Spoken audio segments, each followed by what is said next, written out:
नमस्कार दोस्तों, जय श्री राधे कृष्ण। दोस्तों, आपके अपने चैनल भजन कहानी में आपका बहुत बहुत स्वागत है। माँ भगवती लक्ष्मी और श्री हरि विष्णु की कृपा आप सभी पर बनी रहे। आज के हमारे इस वीडियो में हम आपके लिए आमल की एकादशी की पौराणिक व्रत कथा लेकर आए हैं। दोस्तों, आमल की एकादशी के दिन आंवले के पेड़ की पूजा की जाती है। ऐसा कहा जाता है कि आंवले के पेड़ में भगवान विष्णु का वास होता है। भगवान श्री कृष्ण ने गीता में कहा है, मैं वृक्षों में पीपल के समान हूँ तथा तिथियों में एकादशी के समान हूँ जो मनुष्य के लिए कल्याणकारी है। यह आमल की एकादशी सभी पापों का नाश कर व्यक्ति को मोक्ष की प्राप्ति कराने वाली है। इस एकादशी की महिमा को जानते हुए धर्मराज युधिष्ठिर बोले, हे जनार्दन, आपने फाल्गुन के कृष्ण पक्ष की विजया एकादशी का सुंदर वर्णन करते हुए सुनाया। अब आप फाल्गुन मास के शुक्ल पक्ष की एकादशी का क्या नाम है, इसकी क्या विधि है, कृपा कर मुझे बताएं। तब भगवान श्री कृष्ण बोले, हे राजन, फाल्गुन मास के शुक्ल पक्ष की एकादशी का नाम आमल की एकादशी है। इस व्रत के करने से समस्त पाप नष्ट हो जाते हैं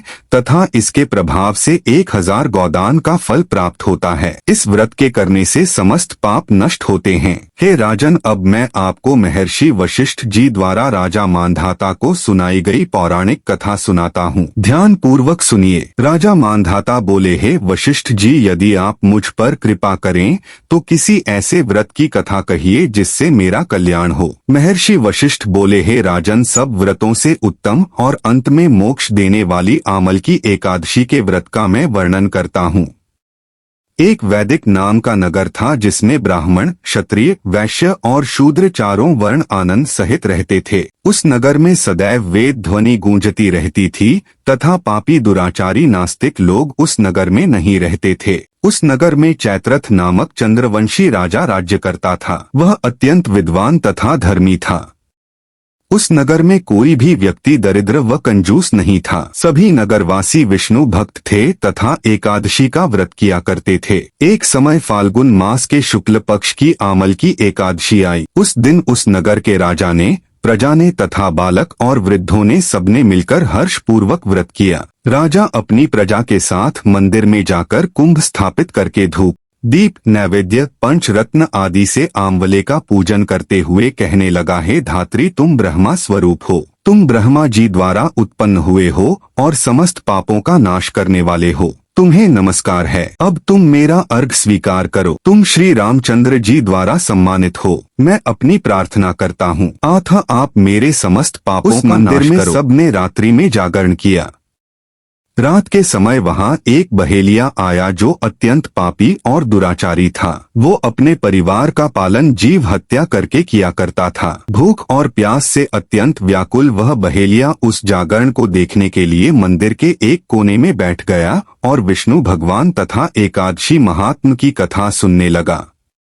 इस प्रकार अन्य मनुष्यों की भांति उसने भी सारी रात जागरण करके बिता दी।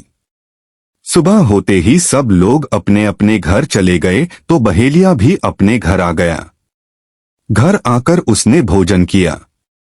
कुछ समय बीतने के पश्चात उस बहेलिये की मृत्यु हो गई। मगर आमल की एकादशी के व्रत तथा जागरण से उसने राजा विदुरथ के घर जन्म लिया और उसका नाम वसुरथ। बड़ा होने पर जब वसुरथ राजा बना तो उसकी एक बहुत विशाल सेना थी जो धन धान्य से परिपूर्ण थी।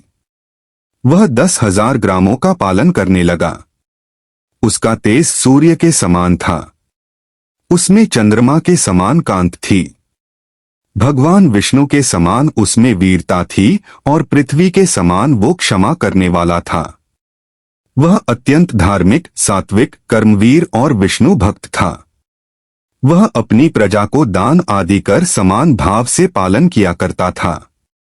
एक दिन राजा शिकार खेलने के लिए गया। देव योग से वह मार्ग भटक गया और दिशा ज्ञान न होने के कारण उस वन में एक वृक्ष के नीचे सो गया। थोड़ी देर बाद पहाड़ी से वहां कुछ डाकू आए और राजा को अकेला देखकर मारो मारो कहते हुए उसकी ओर दौड़ पड़े। वह कहने लगे कि इस दुष्ट राजा ने हमारे माता पिता, पुत्र, पौत्र आदि अनेक संबंधियों को मारा है तथा देश से निकाल दिया है, अतः इसको अवश्य मरना चाहिए। ऐसा कहकर वह डाकू राजा को मारने दौड़े। अनेक प्रकार के अस्त्र शस्त्र उसके ऊपर फेंके। यह सब अस्त्र शस्त्र राजा के शरीर पर गिरते ही नष्ट हो जाते और उनका वार पुष्प के समान प्रतीत होता।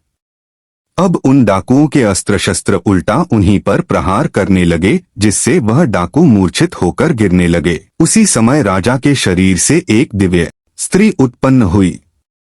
वह स्त्री अत्यंत सुंदर होते हुए भी उसकी भ्रिकुटी टेढ़ी थी।